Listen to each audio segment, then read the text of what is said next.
Forget everything you remember about the economy car segment. The 2026 Honda Civic isn't trying to be the cheapest car on the lot anymore. It's trying to be the only car you'll ever need. If you are sitting there holding a brochure for a Toyota Corolla or a Mazda 3, put it down for 5 minutes. We need to talk about what Honda has done with the 2026 model, because while the price tag has crept up, the gap between this car and a luxury entry-level sedan has basically vanished. The hybrid takeover. The headline for 2026 is the powertrain. Honda has effectively nudged the gas-only engine to the sidelines. If you are buying a Civic in 2026, you are likely buying the hybrid, and honestly, that is the best news you could hear. We are looking at the 4th generation 2-motor hybrid system. Unlike the droning hybrids of the past, this 2.0-liter Atkinson cycle 4-cylinder feels alive. It creates 200 horsepower and a massive 232 lb-ft of torque. To put that in perspective, that is more torque than the Civic C had just a few years ago. When you step on the gas, there is no rubber band delay. The electric motors handle the initial launch, giving you that instant EV-like shove, before the gas engine seamlessly blends in. It is smoother than the Corolla hybrid and punchier than the standard Mazda 3.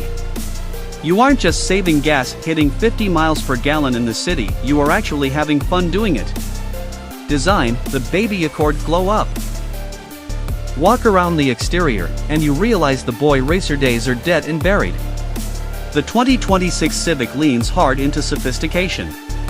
The front fascia is sharper, with a more aggressive grille mesh that separates the sport touring trims from the base models. The silhouette remains the best in the segment. It's low, wide, and has that fastback roofline that makes the sedan look like a coupe. Honda has tweaked the taillights for a darker, smokier look this year, and the wheel designs on the top trims finally look like they belong on a $30,000 car. It doesn't scream for attention, it commands respect.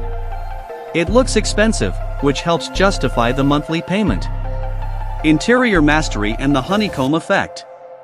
Open the door, and this is where the Civic ends the debate.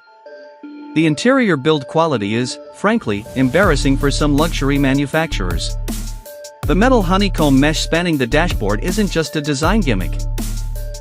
It hides the air vents and creates a premium, cohesive look that hasn't aged a day since this generation launched. The physical climate control knobs have a satisfying, audiophile-grade click to them. The seats in the 2026 model have been recontoured for better thigh support, a huge plus for taller drivers. Tech-wise, the 9-inch touchscreen with Google built-in, on the upper trims, is the star. Having Google Maps, Assistant, and the Play Store natively integrated means you can leave your phone in your pocket, though wireless CarPlay and Android Auto are standard if you prefer them.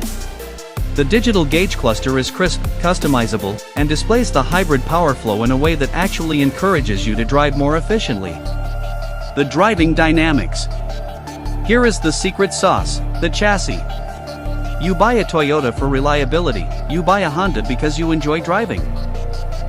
The 2026 Civic retains that telepathic steering feel. It's light at parking speeds but weights up beautifully in a corner. The suspension tuning is the perfect middle ground. It soaks up potholes better than the stiff Mazda 3, but it doesn't float and wallow like a Corolla or Elantra. When you throw this car into a curve, it stays flat. It feels planted. The regenerative braking in the hybrid model is managed via paddle shifters, allowing you to control the deceleration. It's engaging in a way a hybrid commuter car has no right to be. The elephant in the room, the price. We have to address the cost. The 2026 Civic is no longer a sub-$20K bargain. With the hybrid sport touring trims pushing well past $32,000, you are entering territory occupied by the Acura Integra and entry-level SUVs. Is it too expensive? On paper, maybe. But when you factor in the resale value, which is practically bulletproof, and the fact that you are getting 50 miles per gallon without sacrificing highway passing power, the value proposition holds up. You are paying a premium, but you are getting a premium product. The verdict. The 2026 Honda Civic isn't just a good compact car. It is the benchmark. It exposes the Corolla as boring and the Elantra as cheap feeling. If you are a driver who views a car as nothing more than an appliance, you might save a few grand buying a competitor.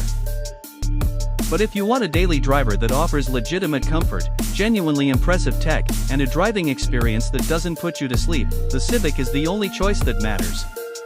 It's efficient, it's handsome, and it drives like a car costing 10 grand more. The king keeps the crown.